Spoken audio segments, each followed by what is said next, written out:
Hello and welcome. This is Kevin, also known as AWOL.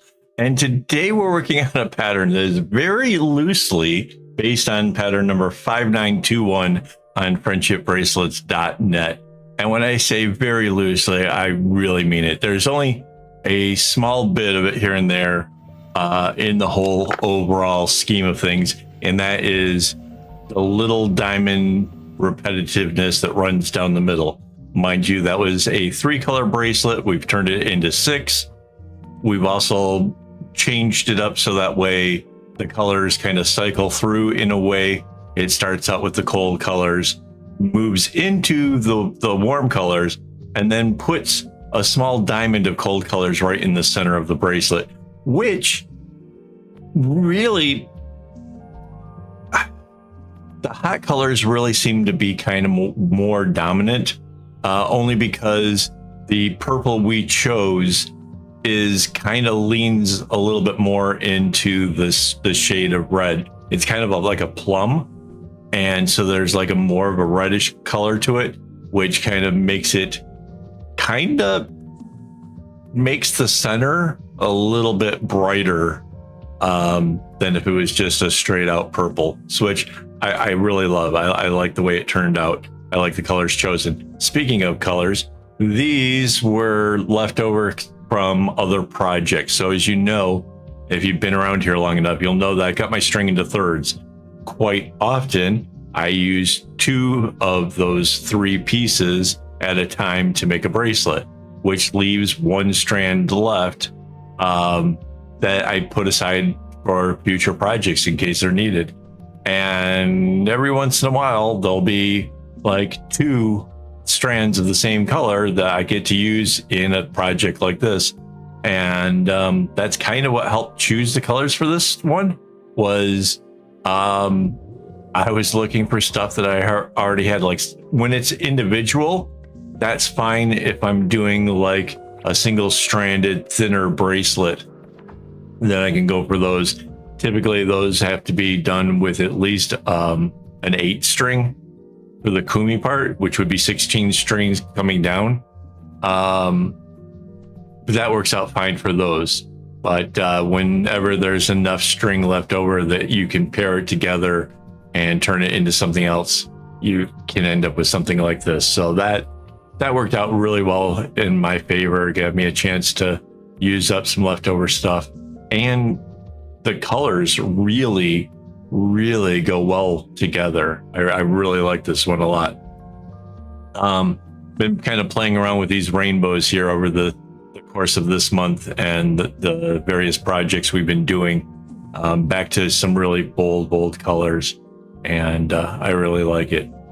So this bracelet took me 70 minutes to make, which is, for a 12-string bracelet, that's kind of crazy. I don't know what happened that made it take so much longer. That typically never happens. It's typically an hour for a bracelet this size, especially considering the whole thing really segment knots really well.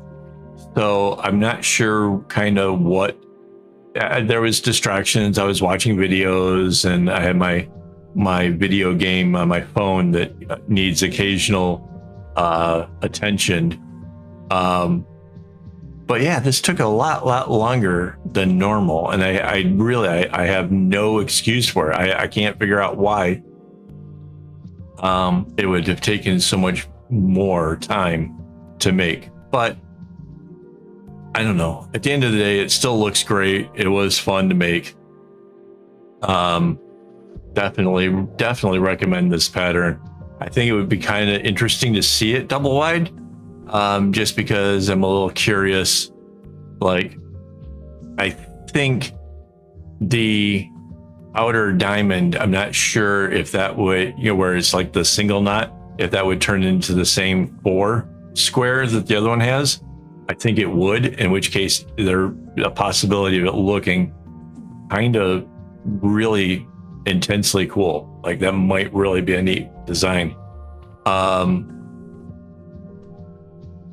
then again, I'm not really sure. I'm not sure like in where that yellow is, like, does that what happens when that goes outside of it space, I don't know.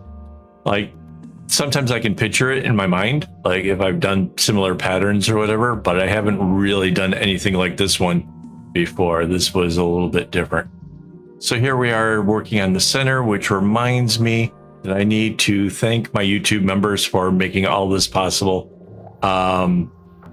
Honestly, guys, you guys are the best. You guys keep this channel going. And yeah, I really do appreciate it. If you want to become a member and help the channel, get discounts on things from over on my shop, it's really easy. It's the join button next to subscribe. It's like $4 a month. And yeah, there's all kinds of perks. You can go check it out. There's like a little video for it.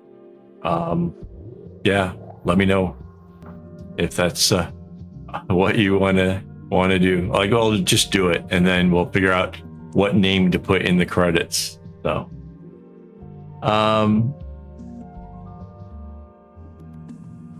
as far as which direction did I prefer going in, I have to say I don't think there was one. Normally, this would be like kind of where I would be like, okay, so coming downwards was easier or different or something.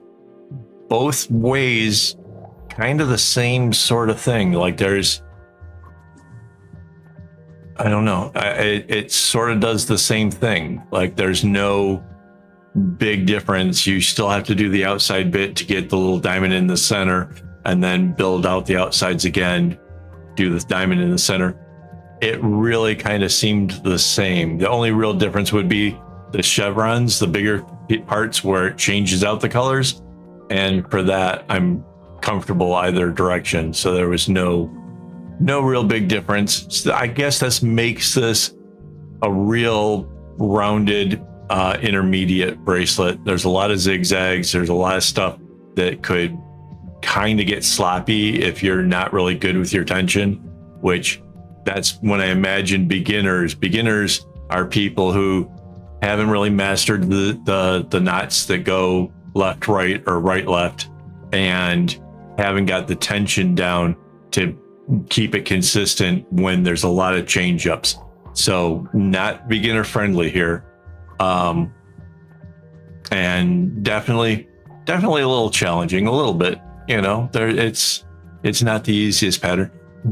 Doing the whole actual pattern the way it was intended, where you basically, you could have up to 4 colors showing, where it just keeps repeating itself, would be a little bit monotonous, but it's also potentially a really cool look. So I didn't do this to knock the original pattern. I wanted to just make it into something more and just choose the part that I liked and turn it into something like that and show how that could be possible.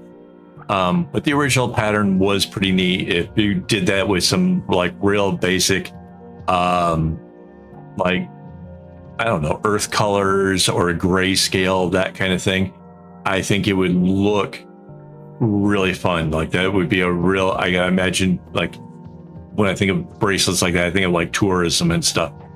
It would be a definitely fun, cool look. But I think this here, this is, as I got the bracelet in my hand, this is fun and punchy and lots of bright colors and great for a person who has like a good tan going on, because you have all these bright colors that's going to contrast with that really, really well. I think this is a bracelet that somebody's really going to love. I love it. I think it's really cool. Yeah, I don't know. It'll be in the shop.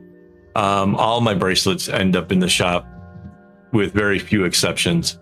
So if you're interested in a bracelet and you don't want to go to the trouble of making it, go check that out. That's something I seldomly talk about, but it's a reality. They're there. So go take a look, see if there's anything you like.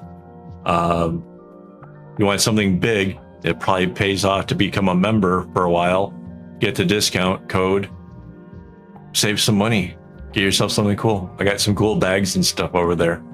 So yeah, something to check out. So yeah, we're getting near the end. This is the cold colors at the very end of it. So if you haven't already, hit the like button.